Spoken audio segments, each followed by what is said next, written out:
kila hatua tupo nawe, tuendelee pamoja,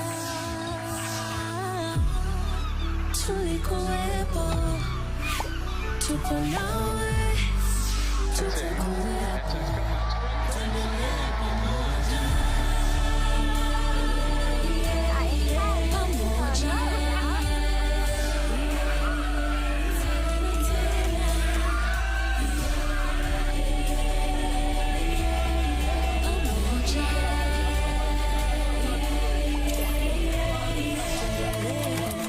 Vodacom, miaka 25 ya kuwaunganisha Watanzania. Tupo nawe tena na tena.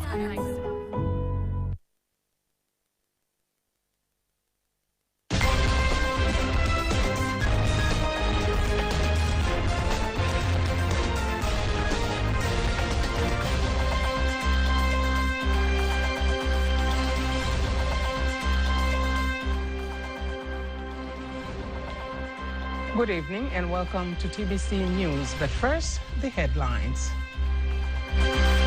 7 dropped as Dr. Samia announces new cabinet.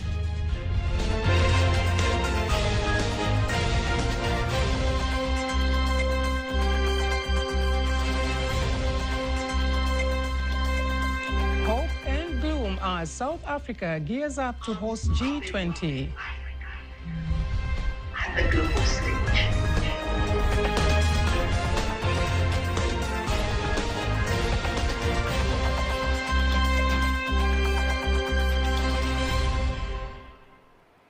Good evening once again. I'm Agnes Tuniga. You can also follow us live via YouTube channel TBC Online and also get all the latest news through our Instagram, Facebook and Twitter pages at TBC Online.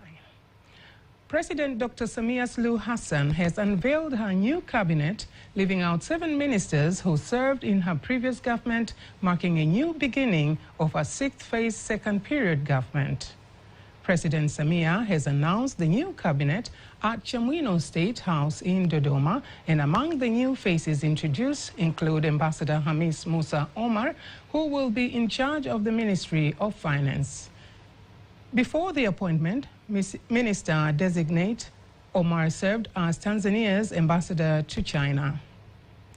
Among the ministers who have been retained to their previous portfolio include Mahmoud Thabit Kombo, Professor Makame Mbarawa, Professor Adolf Mkenda, Professor Palamagamba Kabudi, Abdallah Ulega, Doroth Gwajima, and Juma Aweso.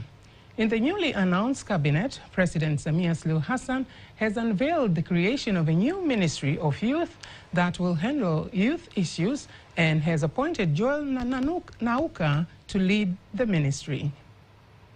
Now let's take a closer look at the new cabinet, and let's start with the new faces. There we can see the new ministers: Dr. Leonard Akwilapo, Minister of Land, Housing and Human Settlement Development; Ambassador Dr. Miss Musa Omar, Minister of Finance; Ambassador Dr. Bashiru Ali, Minister of Livestock and Fisheries; Daniel Chongolo, Minister of Agriculture; Dr. Juma Homera, Minister of Constitutional and Legal Affairs; Dr. Joel Nanauka, Minister of Youth; Professor Riziki Shemdoe, Minister of Regional Administration and Local Government; Dr. Rehimo Nyasaho, Minister of Defense and National Service.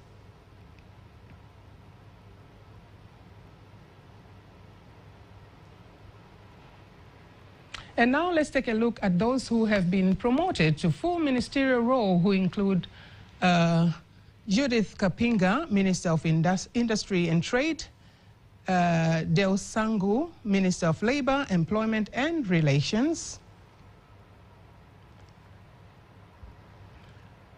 President Samia Suluhu Hassan has dropped 7 ministers, who include Jenista Mhagama, former Minister of Health; Doto Biteko, former Minister of Energy; Selemani Jafo, former Minister of Industry and Trade; Pindi Chana, former Minister of Natural Resources and Tourism; Hussein Bashe, former Minister of Agriculture; Damas Ndumbaro, former Minister of Constitutional and Legal Affairs, and Innocent Bashungwa, former Minister of Home Affairs.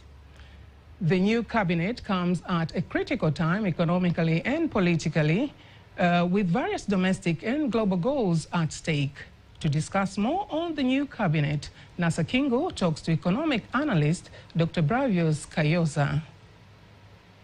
Been a surprise at all. I think the president had indicated on the same when she gave her speech in Parliament, and she has insinuated that there will be a new way of doing things. And of course, if you look at the cabinet appointments, I think reflects that. Number one, it is aiming at keeping the trajectory of growing the economy. I think our ambitions are humongous, and of course, you need the kind of the cabinet she has appointed. If you look at the manifesto of the party she is presiding over, the ruling party CCM, the projects that have been indicated to be undertaken in the next 5 years will cost the nation about 477 trillion shillings. So that's huge. It's 2 times higher than what we had spent in the last 15 years. So you can see that you need some kind of new brains in the cabinet, but in terms of how they will forge the programs forward. The key ministries that a lot of people were looking forward to finding out, of course, who have been appointed includes the Minister of Finance and the new ministry as well, which has been newly created, the Minister of concerning with Youth Affairs. Minister of Finance, the President has appointed Hamis Musa Omar, and we have Joel Nanauka in the new Ministry of Youth. Your comment, your take for those 2 posts? Yeah, I think when you look at the Ministry of Finance, as you have said, it's very critical because of what we want to achieve at the moment. Now, you have to look at, as I've said, our targets are huge. We are starting to implement Vision 2050, and the first 5 years has to be a starting point, not only a starting point, but a starting point with vigor that we would like to see. And I think the minister is well experienced. He has been in the financing sector for quite some time now. He was not at the helm, but the directorship level at the Revenue Board in Zanzibar. Again, the director at the Bank of Tanzania. And of course, when he was our ambassador in China, he has done quite well in terms of bridging the link between, make the link between China and Tanzania in terms of economic diplomacy. And that's the right person, I think, to be there. Again, on the youth docket, it's very important. Again, you have a person here who is relatable to the young people. He's a good speaker, motivating.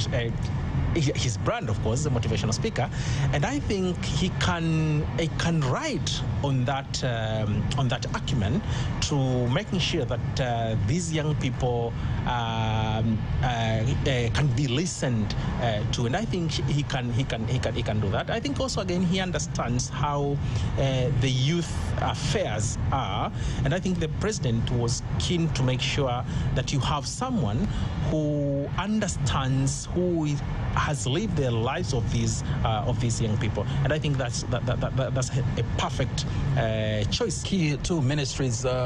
What would you wish to be the key focus of the all 27 ministries, of course, that have been announced today? In accordance with our tradition of administration, we have 3 main dockets. The core dockets are the Ministry of Local local government. That's number 1. Number 2, you have the ministry that deals with good governance, and then you have another one ministry that I cannot remember quickly, but you have those three ministries. The finance ministry, again, the finance ministry, and I think these are the areas which will be instrumental in terms of implementing not only the manifesto, but giving the right direction of government policy. And of course, as I said, we have been discussing this with you, Kingo, the Samionomics way of turning around the economy. The United Nations Deputy Assistant Secretary General in South Africa, Ahuna Ezeakonwa, says South Africa's hosting of the G20 and B20 events this year marks a pivotal shift, a recognition that Africa is no longer seen merely as a receiver of aid, but a central force in global development, brimming with potential and influence. Speaking at the launch of the South African Business Initiative for Impact in Johannesburg, South Africa, one of the key lead-up events to the Global Business Forum, B20, Ezeakonwa underscored that collaboration, innovation, and youth empowerment will be the engines driving Africa's transformation. She assessed that the continent's energy, creativity, and demographic strength position it not on the sidelines, but at the heart of shaping the world's future. Waithangaga reports from Johannesburg, South Africa. Narratives, ladies and gentlemen, matter. For decades, Africa has often been framed through narratives of need. A continent cast as a recipient rather than a contributor.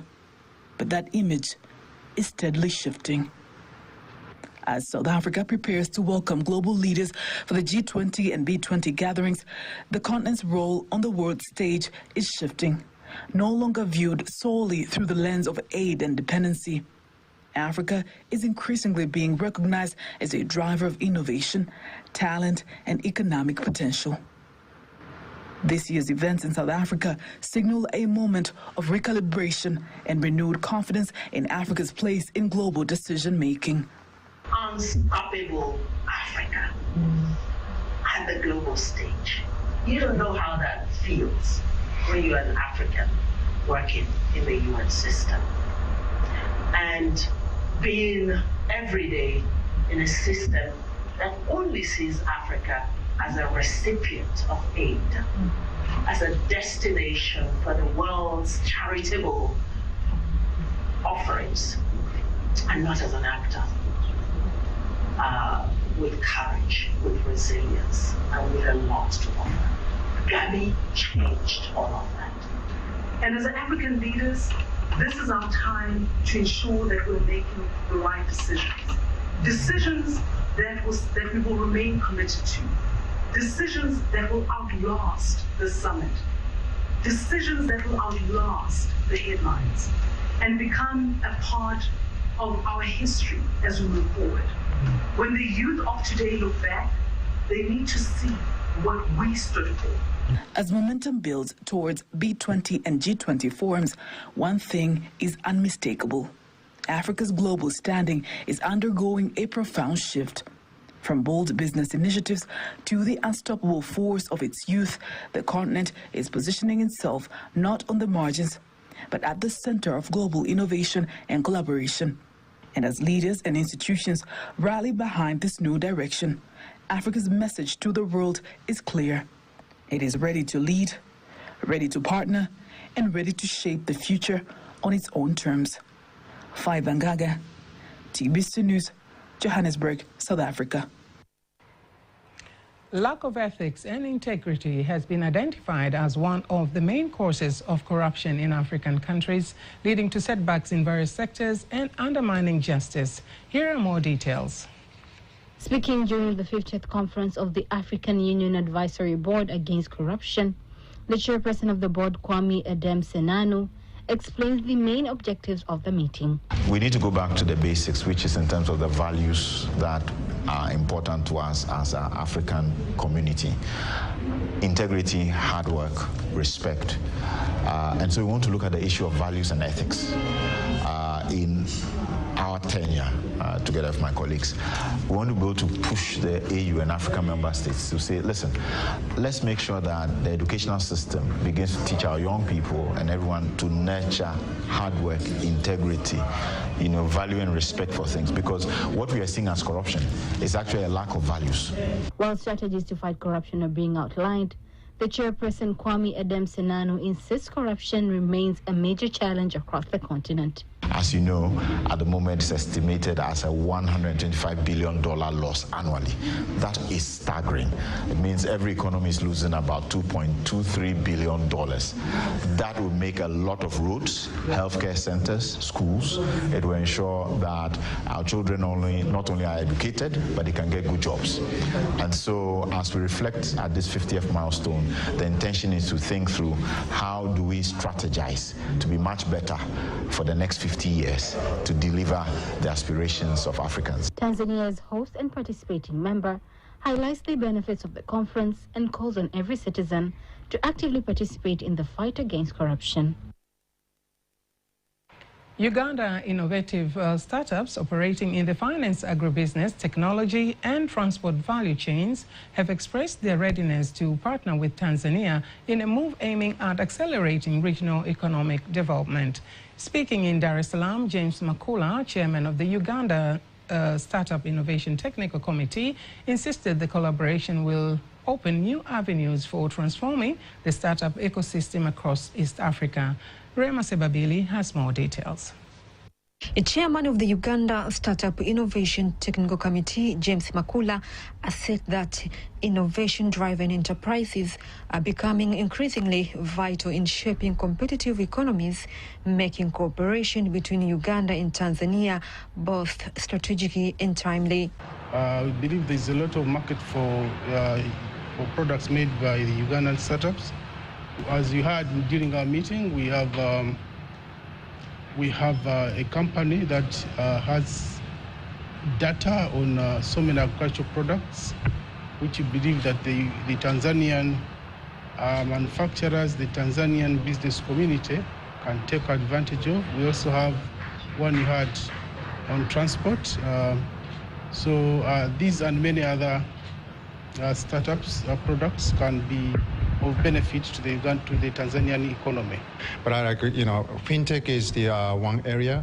But when we look at the Uganda, Tanzania, we have a strong agriculture, mining industries. So there could be also potential to have some kind of the very high growth startups from the real industries. So while technology and digital is important, you also need to focus on how can you enable agri and agribusinesses to export within the region or get export ready for global markets. On the other hand, head of business incubation unit at Stanbic Bank, Kai Molel, describes the training program as a key platform for identifying opportunities and fostering strong partnerships between entrepreneurs from the two countries. I think that is an opportunity, but also the startup ecosystem is only on its infancy. And right now you've seen the kind of solutions that are being developed. You've seen some of the businesses that have grown up from startup to now delivering to cross markets. And so I believe if we continue to enable, if we continue to have more incubators, more accelerators that speak to the growth of these startups, there's no limit for us as an ecosystem. I believe that is a very good move towards the growth and acceleration of the ecosystem, because now we are exposed into neighbors. We're exposed into some of the startup founders were open for discussion, even on the internal issues whereby they can actually assist us and see how we can collaborate. It's just a matter of agreeing, signing NDAs, and then we can hit the road. So this is a very good opportunity for Tanzanian startups to accelerate. A total of 10 Ugandan companies took part in the training, which seeks to boost creativity among emerging enterprises and enhance their access to regional markets within the East African community. Reporting from Dar es Salaam, Rehema Sebabili, TBC News. Financial experts urge workers across the country to start planning early for life after retirement. Rising living costs and limited financial literacy continue to leave many retirees vulnerable. Speaking to TBC News today, Emmanuel Mahodanga, head of personal banking from Stanbic Bank, says retirement is often viewed as a distant chapter, a time to rest after decades of service, highlighting that the bank now provides investment solutions. And financial advisor. That's number one. Second, we provide an investment solutions. We understand during the era where they were young, when they were has energy, they produce, they save a lot to save them during their retirement. So they have something that has been produced during that time. So we give them these solutions for them to invest, to get higher returns with minimal risks. So that's another solution that we have. Another solution is in terms of the securities. You know, they want securities. Insists that preparing early is the best strategy to ensure a comfortable and dignified retirement. Funds. They can access loans. When we say access to funds, it means loans. Funds because you need this money to invest or to do a certain kind of investment or certain kind of activities to use this money. So you can access. So they are eligible to get financing in terms of loans, which is very competitive in terms of the loans, and the amount is very substantial amount for them to invest and to proceed as a normal life while like they are in the employment. We have insurance package for health. We have insurance package for their property, to secure their property. And we have insurance properties. We have insurance for everything they want. The revolutionary government of Zanzibar has set an ambitious goal for its second term, boosting annual tourist arrivals to 1.5 million, up from the 800,000 recorded in its first term. This projection is driven by continued investment in modern tourism infrastructure and a stronger investor-friendly environment. We've been here one day and we're really enjoying it, the culture that we've seen here, and we're really excited to explore the rest of Zanzibar this week we have here. A friend of ours, no, actually a family member told us about Zanzibar. We had never heard about it, but we decided to try it out. Like you said, we saw it on TikTok and then family members recommended it, so we're here. We've been here. This is the first day actually. It's been really nice, a really nice experience. It's just really hot for me though, so I'm still liking it though. We gotta go swim a little bit, you know, the ocean, Prison Island, go check it out with the swim over there. Actually, it's the third time we've been here before, and this is our island by heart, so we love it here. It's nice, it's safe, it's always funny. So we like it, we love it, right? The people is what makes it funny, right? It's pole pole, which is totally our lifestyle, and we're feeling good by that.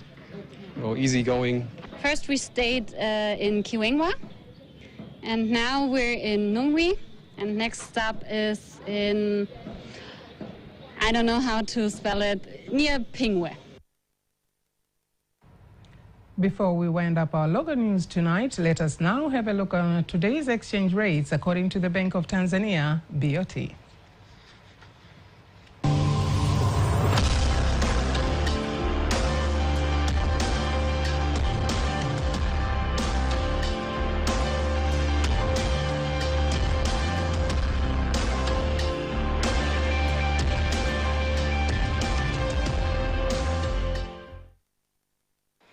Don't miss TBC News every weekday to know all the latest in exchange rates. Sports news up next.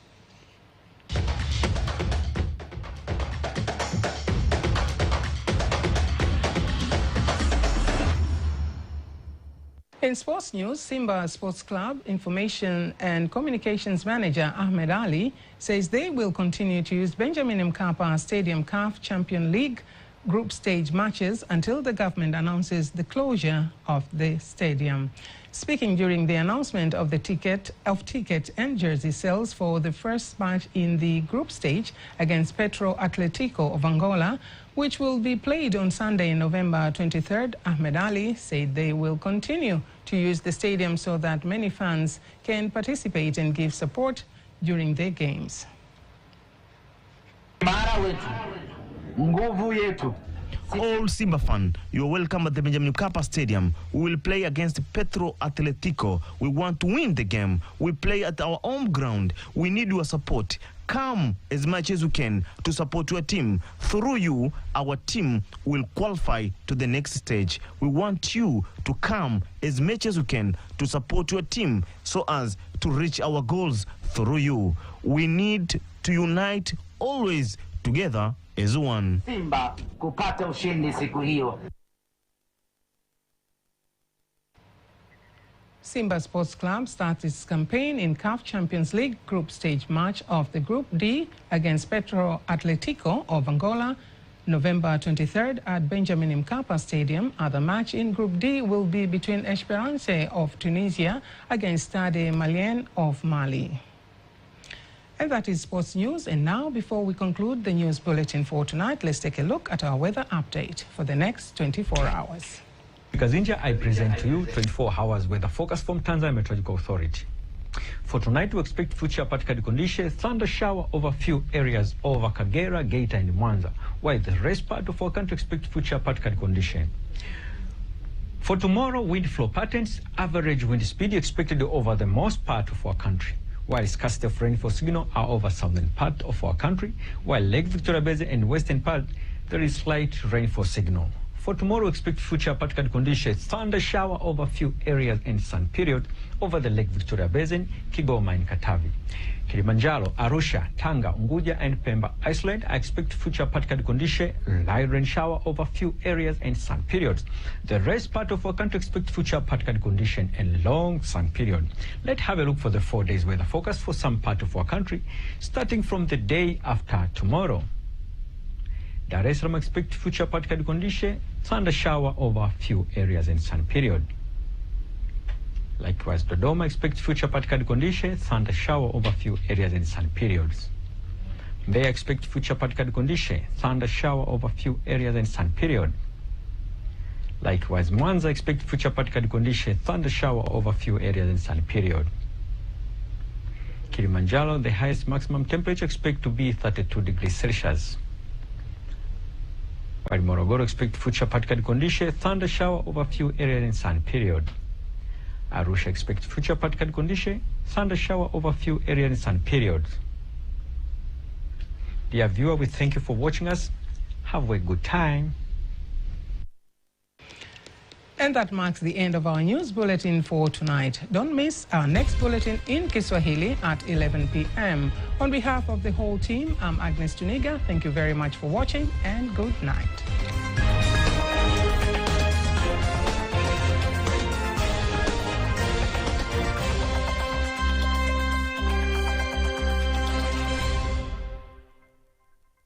Naangalia TBC1, ukweli na uhakika.